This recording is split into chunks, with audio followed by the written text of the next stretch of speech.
नाथ ही संभालेंगे कांग्रेस की कमान। हार के बाद शुरू है पार्टी में घमासान। क्या होगी कांग्रेस की आगे की रणनीति? कमलनाथ पर हमलावर रहेगी बीजेपी। उपचुनाव में मिली करारी शिकस्त के बाद कांग्रेस मंथन के दौर से गुजर रही है। पार्टी हार की वजह तलाशने की कोशिश कर रही है। पीसीसी चीफ कमलनाथ ने 19 सीटों के विधानसभा प्रभारी और जिलाध्यक्षों से रिपोर्ट मांगी है, जिसमें उनको हार की वजह बतानी होगी। इसके साथ ही नाथ कार्यकर्ताओं से जिलाध्यक्षों और मंडल अध्यक्षों की भी रिपोर्ट लेंगे। वहीं फिलहाल प्रदेश में नेतृत्व परिवर्तन की संभावना नजर नहीं आती। जो भी कमलनाथ जी ने अपनी बैठक में कहा है, दो चीज़ें हैं। एक तो जो उनके बारे में कहा जाता था कि वो चले जाएंगे तो यहीं रहेंगे, संघर्ष करेंगे।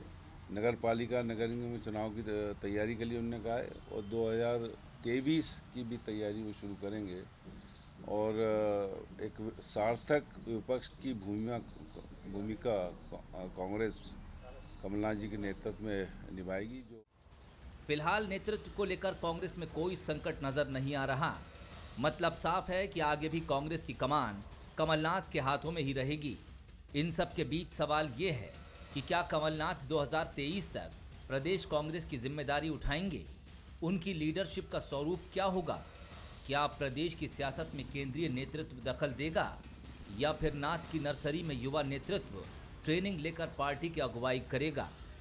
कमलनाथ की लीडरशिप को लेकर कांग्रेस आश्वस्त है तो बीजेपी चुटकी लेने से बाज नहीं आ रही। वो विपक्ष की भूमिका निभाएं, कांग्रेस के अध्यक्ष रहें। 2023 नहीं, मैं तो कहता हूं वो हमेशा रहें।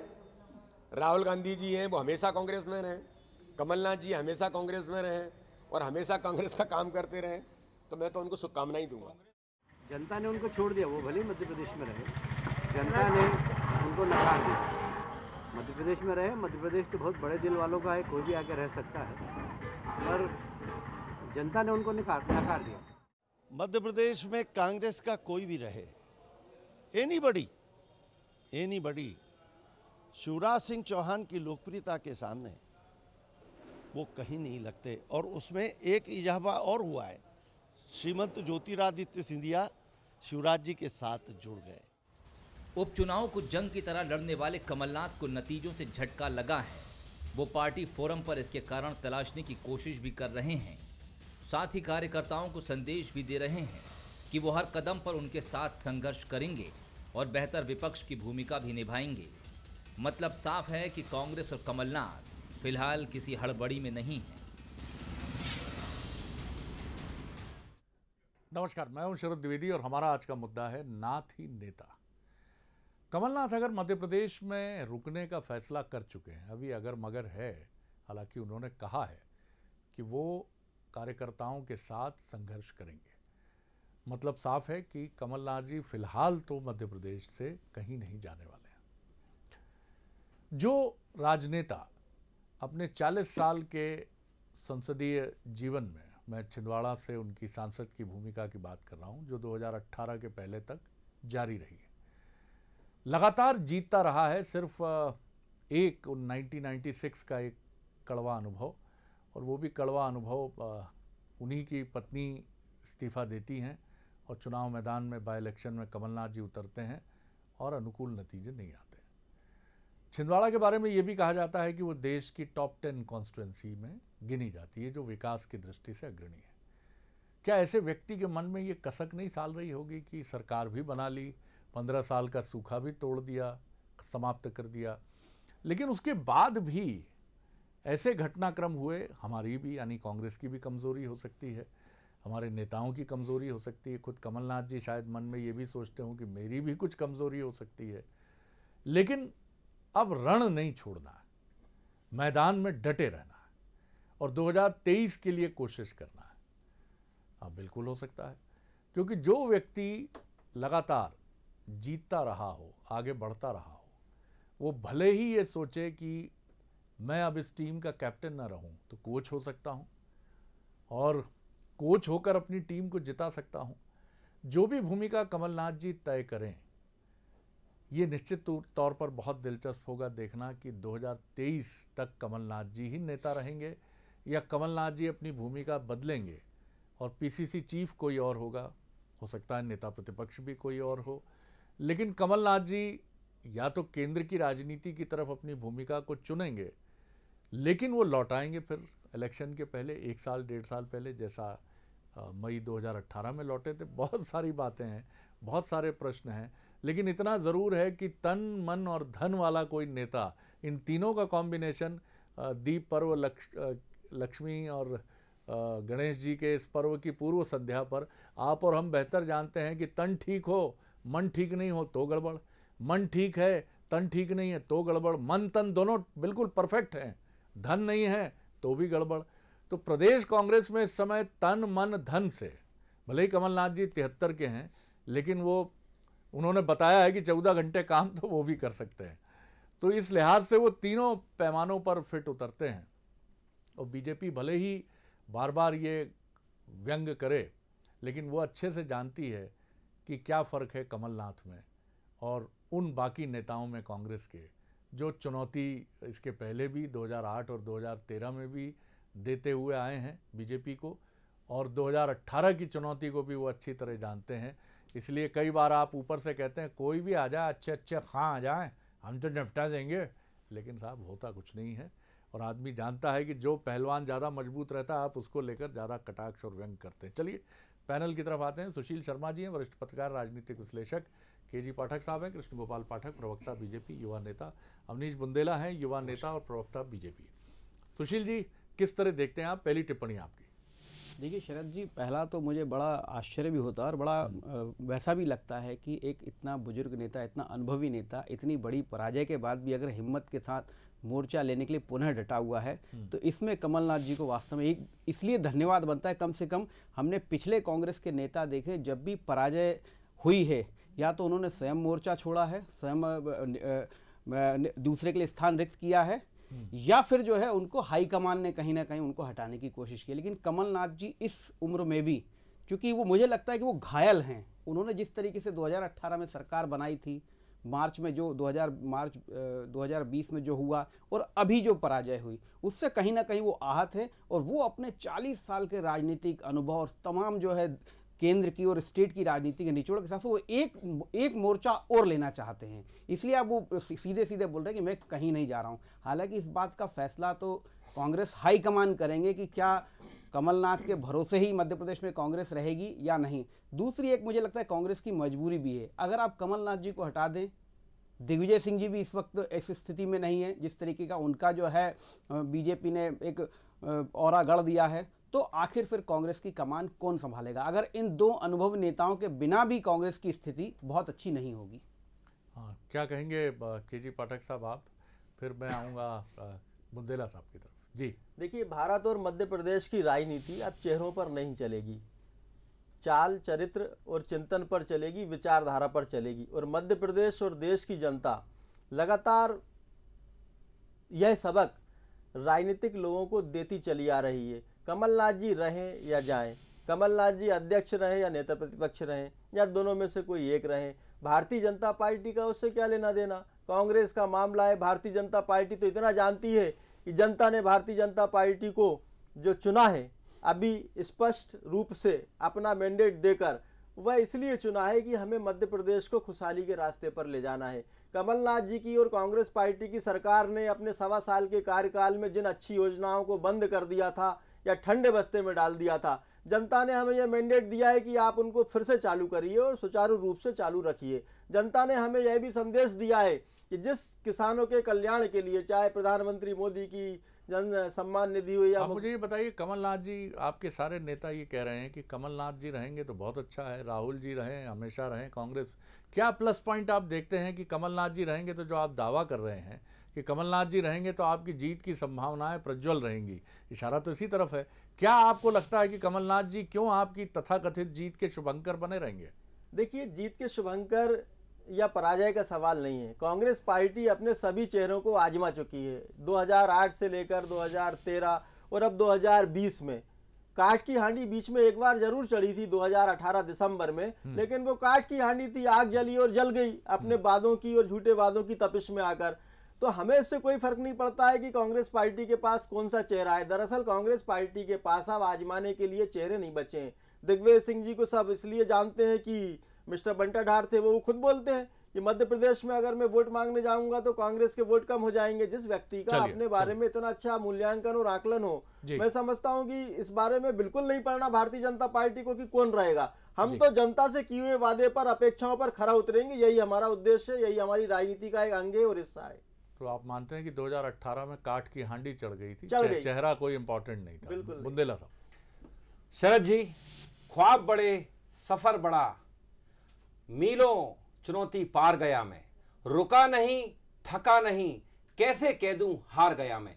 ये है हमारे आदरणीय कमलनाथ जी, ये है कद आदरणीय कमलनाथ जी का। देखिए, हार जीत होती है चुनाव में, ये भी नहीं भूलना चाहिए कि 15 साल के शिवराज सिंह जी के शासन को, कुशासन को कमलनाथ जी ने ही उखाड़ फेंका था। उस समय उनके साथ थे सिंधिया जी थे, ठीक है, सिंधिया जी का भी मैं कह सकता हूं कुछ उसमें भूमिका रही। लेकिन आज आप देखें, जैसा सिंधिया जी भाजपा में गए तो कहा जा रहा था कि कांग्रेस तो खत्म हो गई, लेकिन उसी सिंधिया जी के गढ़ में 7 नेता उनके हार जाते हैं, उनके 3 मंत्री हार जाते हैं। तो ये कद है आदरणीय कमलनाथ जी का। और हम तो कहते हैं, मैं अपने आप को बड़ा सौभाग्यशाली महसूस करता हूं कि मुझे आज कमलनाथ जी जैसे नेतृत्व के साथ उनके नेतृत्व में काम करने का मौका मिला।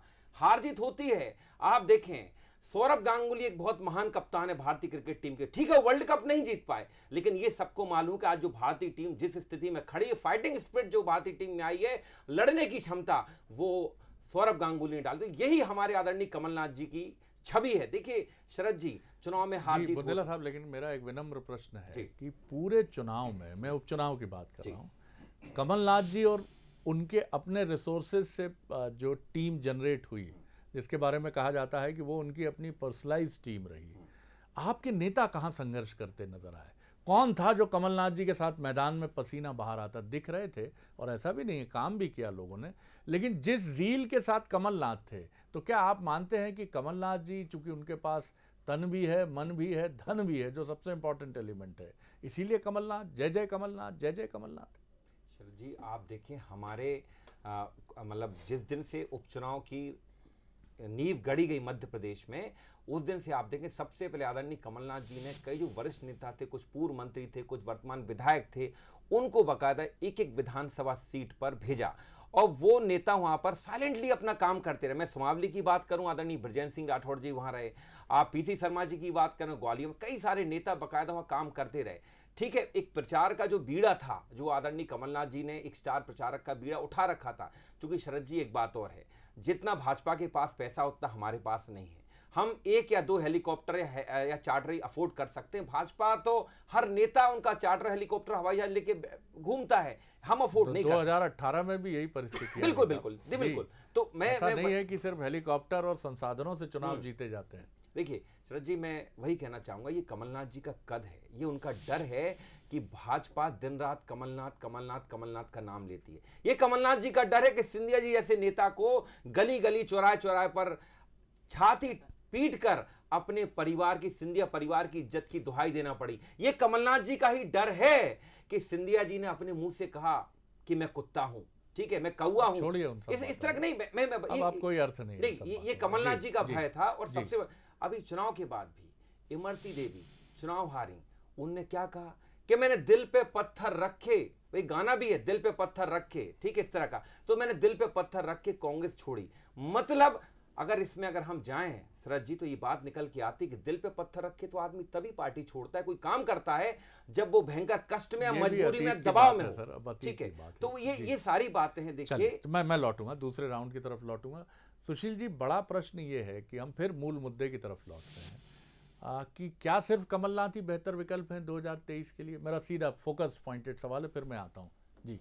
ये देखिए शरद जी, पहली बात तो है कि देखिए ये तय तो कांग्रेस हाईकमान करेगा, लेकिन आप देखिए, अगर आप सेकंड लाइन में युवा को बनाते, कांग्रेस एक प्रयोग और भी कर चुकी है। अगर आपको ध्यान होगा कि जो अलग अलग क्षेत्रीय अध्यक्ष भी उन्होंने बनाए थे कार्यकारी अध्यक्ष के रूप में, वो भी उनका एक तरीका था कि किसी तरीके से लोगों को और जोड़ा जाए। फिर आप देखिए कि चुनाव के दौरान बहुत पदाधिकारी बनाए गए, लेकिन आज की डेट में अगर आप देखिए, अनुभवी के नाम पर कमलनाथ और दिग्विजय सिंह हैं जिनकी राजनीतिक पारी है। दिग्विजय सिंह, मैंने पहले ही बोला कि उनके ऊपर ऐसा ठप्पा लगा दिया बीजेपी ने। देखिए, आप एक चीज कह रहे हैं, बड़ी इंपॉर्टेंट बात कह रहे हैं कि हाईकमान तय करेगा। बराक ओबामा ने एक, मैं नहीं कहता उससे, वो उनका अपना विचार है, लेकिन वो कहते हैं नर्वस नेता है, अपनी आत्मकथा में कहा है। राहुल गांधी नर्वस नेता हैं कि नहीं हैं, ये इस पर हम नहीं जाते और ये हमारा विषय भी नहीं है, और ना हम उनकी किसी टिप्पणी को कोई प्रमाण पत्र मानते हैं। लेकिन इतना जरूर है कि राहुल गांधी हस्तक्षेप नहीं करते हैं। ये ठीक है कि बाई इलेक्शन कोई ऐसा विषय नहीं है, लेकिन फिर भी मध्य प्रदेश की सफलता का जिक्र दिल्ली में बीजेपी कार्यालय में हो गया, लेकिन राहुल गांधी इस असफलता को लेकर कोई बैठक नहीं बुलाते हैं दिल्ली में। सोनिया जी कोई नोटिस नहीं लेती हैं कि एक बार बुला लें, क्या हुआ कमलनाथ जी, क्या करना है। क्या आपको लगता है कि उन्होंने कमलनाथ जी पर ही छोड़ दिया है, या हो सकता है कि 2023 तक कोई एक कांटों भरा ताज पहनने के लिए आए ही ना कमलनाथ के अलावा? देखिए, ये स्थितियां बाद में बदली हैं। अगर आपको 2018 का चुनाव कैंपेन ध्यान होगा तो राहुल गांधी लगातार मध्य प्रदेश में चुनावी सभाएं करते थे, और वो किसानों का मुद्दा और स्थानीय इंडस्ट्री को लेकर बहुत सारे वादे करते थे। किसी टसल की तरफ इशारा कर रहे हैं। अब उसके बाद देखिए, परिस्थितियां उसके बाद बदली हैं। उसके बाद से जो है तलखी बढ़ती चली गई, और वो तलखी लोकसभा चुनाव में जाके मुझे लगता है वो बहुत ज़्यादा हो गई। और उसमें सबसे आखिरी में जो मुझे लगता है वो रहा जो शब्द कमलनाथ जी ने ग्वालियर में यूज़ किया था, जिसको लेकर राहुल गांधी ने अपनी व्यक्तिगत बात कही थी कि वो ऐसे शब्दों का राजनीति में इस्तेमाल उचित नहीं मानते हैं। उसके बाद भी कमलनाथ अगर उस शब्द को जो है परिभाषित कर रहे थे, मुझे लगता है वो तलखी और ज़्यादा बढ़ गई। नहीं तो आप देखिए, यही स्टार कैंपेनर में राहुल गांधी, सोनिया गांधी थे। प्लान ये तक चल रहा था कांग्रेस में। नहीं हो सकता है सुशील जी कि राहुल गांधी ये भी मानते हों कि मध्य प्रदेश की सरकार सिंधिया जी की वजह से नहीं, कमलनाथ जी की उस टिप्पणी की वजह से गई सड़क वाली, जो नहीं बोलना था, क्योंकि उस समय तक ज्योतिरादित्य सिंधिया कांग्रेस में थे, उन्होंने शिकायत तो की ही होगी राहुल गांधी से। तो ये जो आप बात कर रहे हैं, इसमें मुझे भी लगता है कि कुछ फायर हो सकता है कि क्या ये कुछ रिश्तों में बिगड़ने और उनके डिस्टॉर्टेड होने की शुरुआत हुई थी पहले? बिल्कुल बिल्कुल, ये लगातार देखिए, जब मध्य प्रदेश में कांग्रेस की सरकार बन गई थी, उसके बाद भी जो है आप देखिए, मुख्यमंत्री, उप मुख्यमंत्री, कौन प्रमुख मंत्री, इसको लेकर जद्दोजहद चलिए वो हो गया। उसके बाद प्रदेश अध्यक्ष को लेकर जद्दोजहद चली। राहुल गांधी के लिए सिंधिया केवल एक नेता के अलावा उनके पारिवारिक मित्र भी हैं। वैसे ही जैसे कमलनाथ जी जो है राजीव गांधी, इंदिरा गांधी जी के लिए थे, लेकिन पीढ़ी परिवर्तन हो चुका है, वही हताशा। और उसके बाद जब बराबर आप देखिए, कमलनाथ और सिंधिया में तलखी लगातार इसलिए भी बनी हुई थी कि सिंधिया लगातार दिल्ली जाते थे, राहुल गांधी के संपर्क में रहते थे, तो मध्य प्रदेश का सारा फीडबैक भी मिलता था, और उस फीडबैक के आधार पर जो भी राहुल गांधी करना चाहते होंगे, मुझे लगता है उसमें कहीं ना कहीं कमलनाथ जी की दिल्ली में कांग्रेस की जो मित्र मंडली है वो कहीं ना कहीं अवरोध बनती रही होगी। इस कारण तलखी बढ़ती गई। और आप इससे भी इत्तेफाक करते हैं कि सोनिया जी और राहुल गांधी भी कमलनाथ जी को लेकर कुछ अलग अलग मतांतर हो सकता है उनके बीच में? देखिए, मतांतर, देखिए सोनिया गांधी जी के जो रणनीतिकार हैं, जो उनकी जो कोटरी है, उनमें कमलनाथ जी के विश्वसनीय लोग हैं। वो जो है अपनी बात रख के कहीं ना कहीं राहुल गांधी जो निर्णय लेना चाहते हैं मध्य प्रदेश के संदर्भ में, चाहे वो पार्टीगत हो चाहे सरकार के अंतर्गत हो, उसमें कहीं ना कहीं विलंब होता है। फैसला तो हो ही नहीं पाता, खैर फैसले पर भी विलंब होता है। बिल्कुल जी। पाठक साहब, आप कहना भी चाह रहे थे? देखिए, सुशील जी ने जो यहाँ पर व्याख्या की है कांग्रेस के अंदरूनी समीकरणों की, मैं समझता हूँ कि अपनी जगह वो ठीक होगी, लेकिन जनता जो भारत की है वो एक दिल्ली में एक नाम प्रचलित है, बड़ा ही लुटियंस के लोग, ये उस तरीके के हलकों की चर्चा है। जनता को इन सब चीज़ों से बाहर निकल के सिर्फ ये सुनने की आदत पड़ गई है देश की। अभी जैसे मेरे मित्र ने, कांग्रेस पार्टी के प्रवक्ता जी ने बोला कि कमलनाथ के हम साथ हैं। हमारे यहाँ हम ये नहीं बोलते हम कमलनाथ जी के साथ हैं या शिवराज जी के साथ हैं, हम कमल के साथ हैं। हमारा एक ही नेता है कमल का फूल, हमारा एक ही चेहरा है कमल का फूल। हमारी भारतीय जनता पार्टी जिसको आगे करेगी, भारतीय जनता पार्टी का कार्यकर्ता प्राण प्राण से, क्या है? सुनिए आप, नमो नमो क्या है? सुनिए, मैं उसको भी बता रहा हूँ, उसको भी बता रहा हूँ। भारतीय जनता पार्टी का कार्यकर्ता जब आगे बढ़ता है तो वो अपने दल के साथ अपनी विचारधारा के लिए काम करने के लिए आगे बढ़ता है। नेता को जब उसका और ऐसे माहौल में प्रदेश की जनता ने ये देखा है कि ऐसे माहौल में जब प्रदेश की जनता ने 1.25 साल के कार्यकाल को कमलनाथ जी के देख लिया। मैं एक बहुत बड़ी बात यहाँ बोलना चाहूंगा, कमलनाथ जी कौन है? उनका जन्म लखनऊ में हुआ, शिक्षा दीक्षा उनकी कलकत्ता में हुई, वो तो संजय गांधी जी के खास थे, उन्होंने उनको पैराशूट से छिंदवाड़ा उतार दिया। जिक्र क्यों और उन्होंने बात पे कहते हो कि तू क्या है। देखिए, और उन्होंने, शरद जी मेरी पूरी बात हो जाने दें, और उन्होंने अपने आचरण से, व्यवहार से, जिस पैराशूट के द्वारा उनकी लैंडिंग कराई गई थी छिंदवाड़ा में, आज तक वो उन्होंने जारी रखा। मुख्यमंत्री बनने के बाद भी वो मध्य प्रदेश के किसी जिले को नहीं देख पाए, पहले भी नहीं देख पाए। दिल्ली से भोपाल आते थे प्लेन से, फिर हेलीकॉप्टर से चले जाते थे छिंदवाड़ा। रास्ते में रायसेन जिला पड़ता है, होशंगाबाद जिला पड़ता है, सड़क के द्वारा कमलनाथ जी ने कभी नहीं देखा था। और मध्य प्रदेश की जनता ने दो व्यक्तित्वों की इस 29 विधानसभा क्षेत्र के चुनाव में, 28 विधानसभा क्षेत्र के चुनाव में तुलना की। एक तरफ शिवराज जी थे जो जनता के बीच बने रहते थे, उस 1.25 साल में जो कांग्रेस के झूठ का आवरण था, झूठे वादों का आवरण था, झूठे वादों का जो उनका ताना बाना बुना हुआ, वो वोट परसेंट में भारतीय जनता पार्टी से 2018 में भी आधे परसेंट से पीछे थे।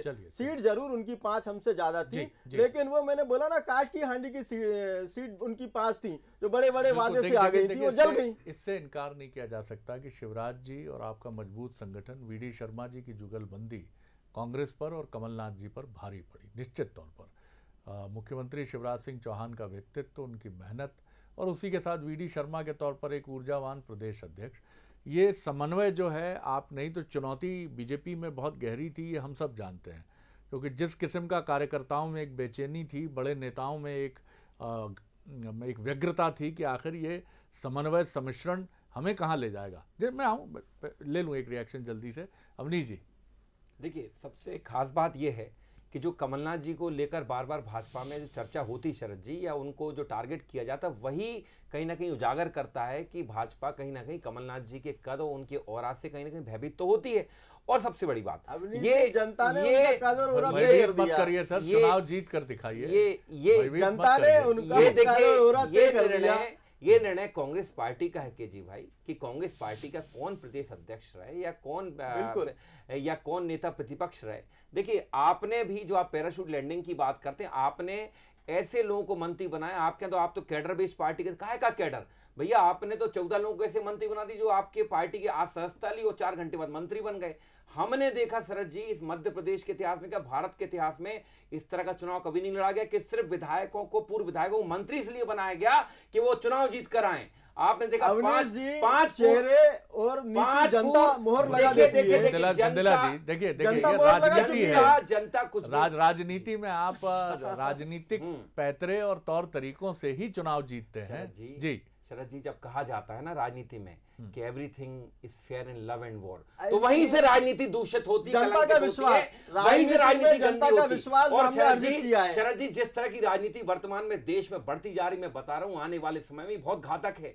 बात सिर्फ मध्य प्रदेश की नहीं है कि यहां से 4 उठा लिए, वहां से उठा के उस रिसोर्ट में ठहरा दी, उस रिसोर्ट में, ये बड़ा घातक है, बड़ा। महाराष्ट्र में आपने क्या किया? देखिए एक बात, महाराष्ट्र में आपने क्या किया? आपकी बात याद दिलाऊं, महाराष्ट्र में आपने क्या किया? आपने रात के 12 बजे राष्ट्रपति शासन हटाया, सुबह 6 बजे चोरी छुपे मुख्यमंत्री की शपथ दिलाई। हमें याद मत दिलाइए। देखिए आप वही बात है, आप सही बात है, आप करो तो रासलीला, हम करें तो कैरेक्टर ढीला। मतलब आप करते जाओ और हम देखते जाएं और हम अपना सर्वस्व लुटाते जाएं, बर्बाद कर लें अपने आप को। कर्नाटक में यही दोनों मापदंड है भाजपा के, मतलब हम अपना सर्वस्व लुटा लें, हम बर्बाद हो जाएं और हम शराफत का गाना गाते रहें और आप पूरी गुंडागर्दी करते रहें। यही फर्क है शरद जी। बहुत हाई डेसिबल के पटाखों पे प्रतिबंध है सर। आवाज भी आप दोनों, मेरा आग्रह है कि बिल्कुल धीमे रखें, क्योंकि ये भी जो है शोर में बदल जाएगी तो लोगों को समझ में नहीं आएगा।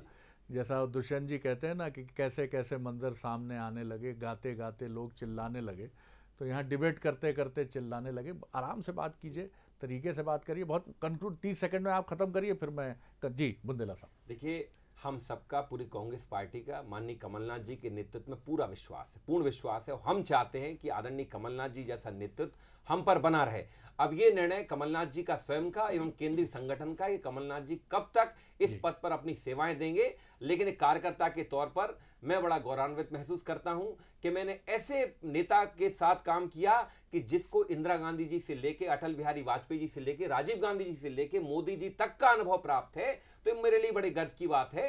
तो मैं तो ये चाहूंगा कि इस तरह के नेता का आशीर्वाद, उनका नेतृत्व मुझे सदैव मिलता रहे। सुशील जी, बहुत कंक्लूडिंग रिमार्क, कम वक्त है मेरे पास। कमलनाथ जी के अलावा क्या 2023 तक कोई और प्रदेश अध्यक्ष या कोई और ऐसा नेता जो खेवनहार बने कांग्रेस का आपको नज़र आता है? दिग्विजय सिंह जी अपनी सपोर्टिंग भूमिका में रहेंगे ही रहेंगे। 2019 में उनसे एक राष्ट्रीय चैनल पर जब पूछा गया कि आप मध्य प्रदेश में पीसीसी चीफ की भूमिका निभाएंगे, तो उन्होंने कहा मैं राष्ट्रीय महासचिव रह चुका हूँ, अब मैं डिमोशन पर थोड़ी जाऊँगा। ये लाइटर वेन में कही गई बात थी, लेकिन दिग्विजय सिंह जी नहीं लौटेंगे ऐसा प्रतीत होता। जी नहीं, देखिए वैसे तो पार्टी हाईकमान जो कहेगा वो करना पड़ेगा। दिग्विजय सिंह जी की व्यक्तिगत राय हो सकती, पार्टी की राय अलग होगी। लेकिन आप देखिए कांग्रेस में सुरेश पचौरी जी को पार्टी आजमा चुकी है, अरुण यादव को पार्टी आजमा चुकी है, अजय सिंह एकमात्र ऐसे नेता हैं, पर क्या उनकी स्वीकारता होगी? या जो जिन यूथ लीडर की तरफ हम पटवारी जी या जयवर्धन सिंह जी आपको काफी अपेक्षाकृत मतलब मैच्योरिटी या उन तमाम चीजों पर आपको लगता है कि ठीक नहीं हो सकते हैं अभी? नहीं, वो तो खैर अलग बात है अगर मैच्योरिटी का मामला, लेकिन क्या पूरी कांग्रेस उनको स्वीकार कर पाएगी? क्या उनको लेकर कार्यकर्ताओं में वैसा माहौल बनेगा? देखिए कमलनाथ जी का एक ऑरा है, कमलनाथ जी सीनियर लीडर हैं, तो वो एक अलग कद का अलग मामला होता है। और फिर दूसरी एक बार अगर जीतू पटवारी जी को मौका दे दिए तो बाकी कांग्रेस क्या करेगी? कांग्रेस के साथ सबसे बड़ी दिक्कत ये भी कि गुटों वाला मामला है। क्या जीतू पटवारी बन जाएंगे तो क्या अजय सिंह का खेमा, क्या अरुण यादव का खेमा या जयवर्धन सिंह का खेमा? ये जो खेमेबाजी है, इसको संतुलित करने के लिए, व्यवस्थित करने के लिए आपको एक ऐसे चेहरे की जरूरत होगी ही जो आप पे सामंजस्य बिठा सके। कमलनाथ जी ने बहुत अच्छा चुनाव लड़ा, ये भी अच्छा लड़ा, लेकिन कमलनाथ जी के साथ एक जो दिक्कत जो आपने कही भी है कि वो कारपोरेट कल्चर से कंपनी तो चल सकती है, कर्मचारी चल सकते हैं, कार्यकर्ता नहीं चल सकते। कार्यकर्ता चलाने के लिए आपको वैसा सिस्टम बनाना पड़ेगा। और बार बार ये बात बाहर आती है कि वो अपनी एक अलग टीम के माध्यम से जो है कांग्रेस को भी संचालित करते, वो ठीक नहीं है। बाकी अगर देखिए, 2018 का परफॉर्मेंस देख लीजिए, कोई वो नहीं है। अगर मार्च में सरकार बदलने का घटनाक्रम छोड़ दें तो ये परफॉर्मेंस भी 33% बुरा नहीं है, जबकि आपका एक बहुत बड़ा नेता कई मंत्रियों विधायकों को लेकर पाला बदल लेता है। चलिए, सबसे बड़ी और महत्वपूर्ण बात यह है कि तन, मन और धन, ये 3 एलिमेंट्स जो बहुत इंपॉर्टेंट है। और उसी के साथ सबसे बड़ी बात ये भी है कि अगर कमलनाथ नहीं तो कौन? और कमलनाथ हैं तो कमलनाथ के पास एक अनुभव भी है। कमलनाथ के पास 2018 में मध्य प्रदेश को देखने और समझने का अनुभव है, लेकिन उससे बड़ा अनुभव है इन 28 सीटों के बाई इलेक्शन का। जिस चुनाव को कमलनाथ ने इस तरह से लड़ा है कि अंतिम क्षणों तक ये पूछा जा रहा था, राजनीतिक हलकों में ही नहीं, बीजेपी और कांग्रेस में भी, कि हमारी सीटें कितनी आएंगी।